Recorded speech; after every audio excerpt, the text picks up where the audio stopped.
Welcome to the Bold Analysis. Today is a beautiful Sunday, the 5th of June. We are 5 days into the month of June. Very special day for Raila Odinga after he was cleared by IBC to run for the presidency for the 5th time alongside Martha Karua as the running mate. I don't know what you think about the decision by Raila Odinga to pick Professor Kithure Kindiki's brother, Professor Isaiah Kindiki, to be part of his chief agent team, to be a member of his chief agent team. Ole Kanchori, the Nyeri Deputy Governor, Caroline Karugu, and the Professor Kithure Kindiki's brother, Isaiah Kindiki, and Paul Mwangi. This, I think, is the closest lawyer to Raila Odinga. Those are chief agents. What do you think of that decision to pick Isaiah Kindiki? Perhaps we will look at that in some other analysis.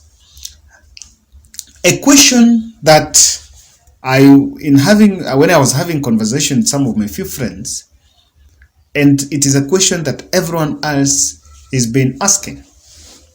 Why do you think Raila Odinga is vying for presidency in August 9th general election? Every obvious answer is on table. But in this analysis, I want to delve deep behind the face value why exactly Raila Odinga is on ballot.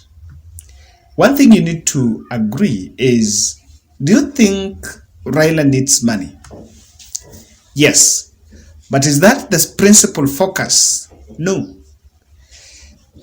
Do you think he needs power? Yes. But is that the principal focus? Yes. But then, there is more than what can be seen in the campaign trail, or more than what can be seen in manifesto as the hidden, or rather the behind the scenes motivation or drive for Raila Odinga to go for presidency. I have repeated in this channel that were it not for the handshake between Raila and Uhuru, I don't think Raila Odinga would be on ballot. And my question is, or rather my understanding is, due to the experience in NASA had scattered, and it will take Raila magic to consolidate another team that will propel his presidential bid. So I want us to look at this critically. 4 observations that I've made on why Raila Odinga is going for presidency. Ladies and gentlemen, kindly subscribe to our channel. And my brother Timothy, Balozi Media, has released a new music. Check out his YouTube page here. That is how it's seen. That's just a screenshot, and kindly support. We normally say we support also the young talents. A very good gospel musician. Raila Odinga presidency is seen as a sign of stability. There are many instances that President Uhuru Kenyatta has spoken out why he's not supporting William Ruto, and all the reasons have been laid on board. However, I want to refer you to this clip. Wengine wanawaambia Uhuru anataka kutawala. Mimi najua mwaka ujao mimi naenda nyumbani. Mimi sina shida na hiyo. Sina shida. Lakini nia yangu ni kuhakikisha ya kwamba wale ambao wataendelea hawatakuwa watu ya kunyanyasa na kuibia wananchi. Ama ni namna gani wenzangu? Nia yangu ni kuhakikisha ya kwamba wale ambao wataendelea watakuwa na hiyo roho ya kuunganisha Wakenya, sio kuwaganya Wakenya. Namna gani bwana? Kwa hivyo mwambie wale wanazungua wakinitusi, mimi sijali. Mimi haja yangu ni wananchi wa Jamhuri ya Kenya, na hawa ndio watakuwa mstari yangu ya mbele kuhakikisha nimewatendea kulingana na zile ahadi niliwapa. However, in a bid to see stability, and even when the handshake was there and through the BBI, whatever was birthed there was birthed in the spirit of stability. That never again should elections be an incident to divide the country, but come together. And I think with Raila Odinga going to this presidency, they simply want to avoid a situation where this country would not be unstable. And what maybe President Uhuru Kenyatta or maybe people behind Raila's drive are seeing is that if this country was going to be left in the hands of deputy president, because the truth is it's either Ruto or Raila, then he was going to mess with the country in different aspects. But also look at the chances of winning against Ruto. If Kalonzo Musyoka, Musalia Mudavadi, Gideon Moi had some very good chances, popularity, structure, and ability to beat William Samoei Ruto, Raila Odinga would not be on the ballot. They would be, Raila and Uhuru will still consolidate a team, maybe even under Azimio la Umoja, but support another person. Because it is not usual that Uhuru, who is way around 60 years, is going to retire and likely to go home, but the president, Raila Odinga of 77 years, is still going to remain in politics.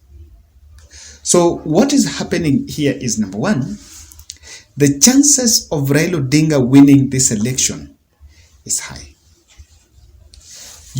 Of course, I'll try to do some demographics. I'll try to look at the voting patterns and demographics. But if you look at the way he has consolidated the Azimio la Umoja team, with the presence of Kalonzo Musyoka now coming, and for the first time he's getting support from Central Kenya, the Luo, the Nyanza and the Western is still leading, and Coast, really, there is no way William Ruto is going to defeat him.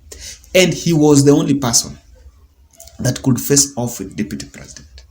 If and someone said that, I know when maybe even when Oka was formed, the understanding of Uhuru and Raila was that if the BBI would go through, then they have an expanded executive. Most likely, maybe they would have handed over presidency to another person. They play a passive role in elections, then they come through the constitutional changes. But look at this.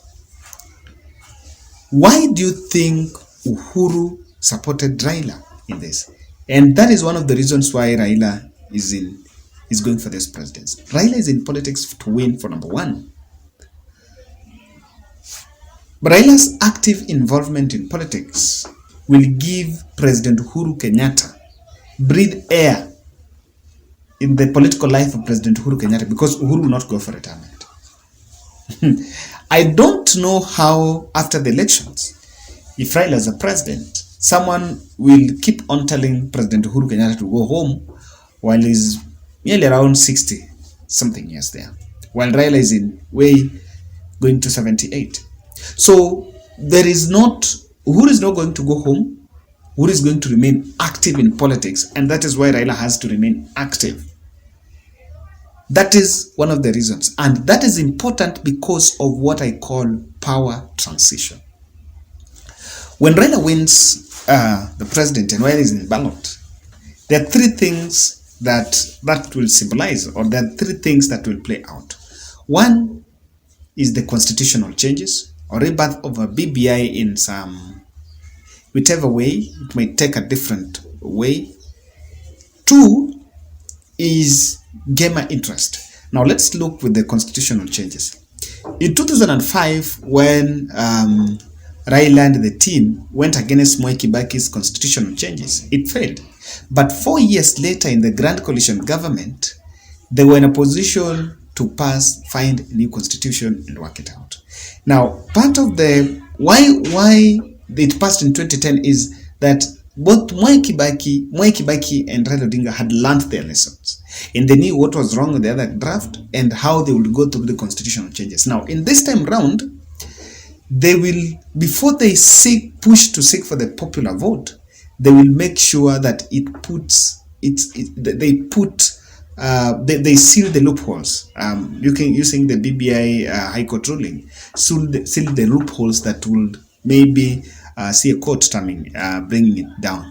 These constitutional changes will have a radical effect in 2027, and that's how transition is going to be played out. Because you never know, maybe a position of chief minister is going to be powered, and most importantly, now it's going to get a meaning.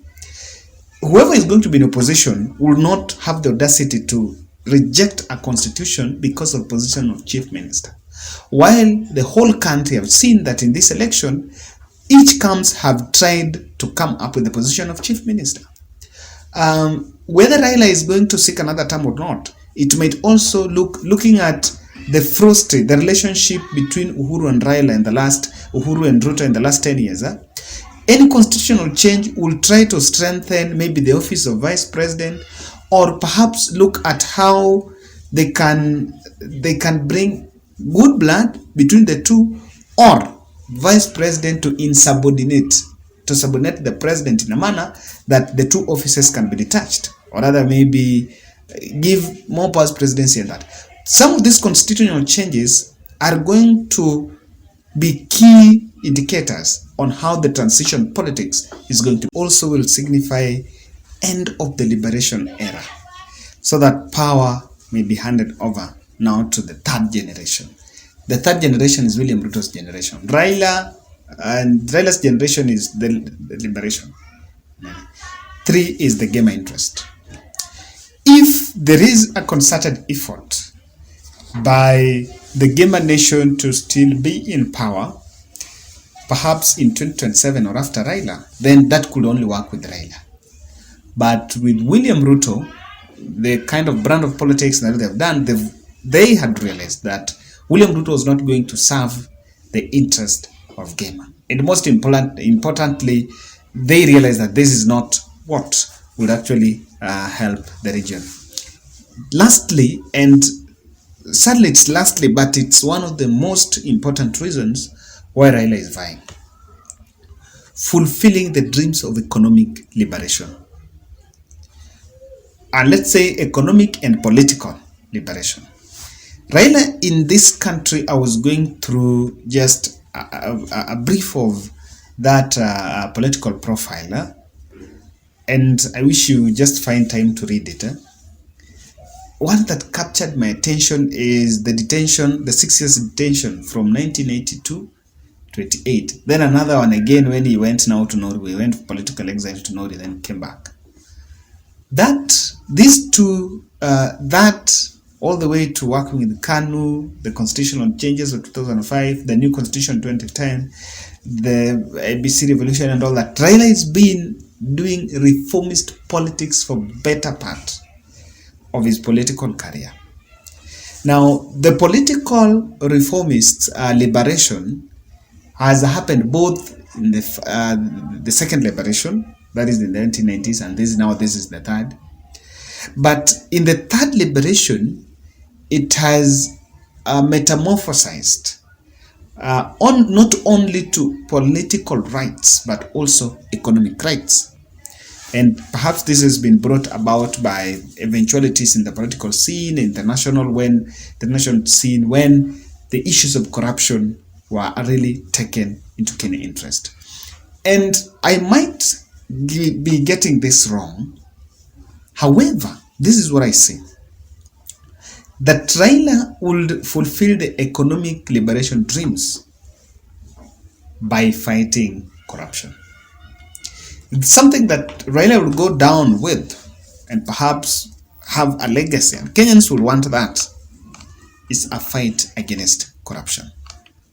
The fight against corruption is huge, and if you look at his manifesto, rather what he has said, the 10-point agenda has said, corruption sounds supreme, And that means that it is not going to be a walk in the park. Ladies and gentlemen, I don't know what you think. However, looking at after having been cleared, it's now clear he's on the race. I'll also try to look at why William Ruto is fine. Remember, I promised you 5 faces. That series is also here now. Why Ruto is there? We also look at why Odinga is fine. So kindly subscribe to our channel, and thank you very much for supporting the bond.